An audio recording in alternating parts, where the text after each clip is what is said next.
Hi, Scott Orlin with CINEMA-Magazin. The actor I'm going to introduce you to is having one hell of a year. From Star Wars being one of the ultimate fighters to now being the ultimate evil man in X-Men Apocalypse.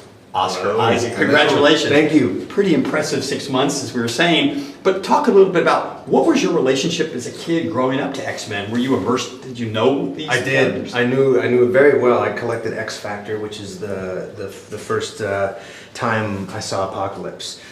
So as soon as I read that comic book and saw this mutant that basically embodied the second coming, Armageddon, the end of the world, totally freaked me out, and I just was hooked. And so I really was into that, and I collected it for a while.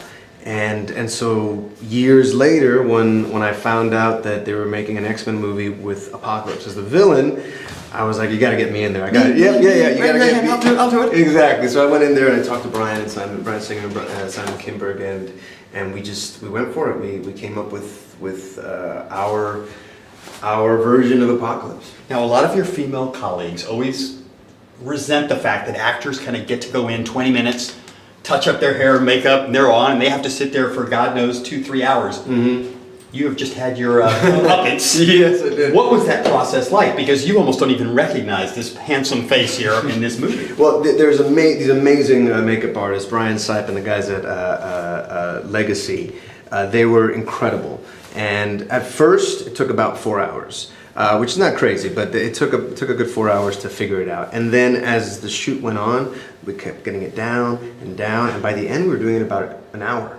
But that wasn't the bad part. The bad part was sustaining it for 13-hour days.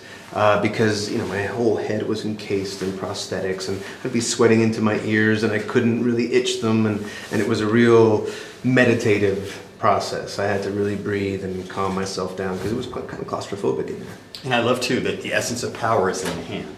Yeah. It's just what you had to learn to do the power thing. But I want to ask you, because the film has a really interesting journey that it takes about God. What is the ultimate power? What do we believe in? Right. Who deserves to be believed in? Yeah. So you talk a little bit about that aspect of the movie. Yeah, well, a big question, that came up for me was, if he believes himself to be a god, is a god if no one worships him? And I would say probably not. So what he needs is he needs followers. He needs others to, in a way, enable what he does. And I thought that was an interesting thing to explore. And yes, he has this ability, which is he actually has a soul. He can move his spirit from his body to another body, which in a way is what every religion transcends to do. And the fact that we have this character here, that's what he does. But with that power, he just wants more power. He wants to continue to transcend, and part of that is to be able to manipulate the world, the universe, to do his will. And the X-Men, don't feel that that's the right way to go. They want to retain their freedom. And so and they want humanity to retain its freedom to fuck up. Yeah, so it's in a way, it's a classic free will thing.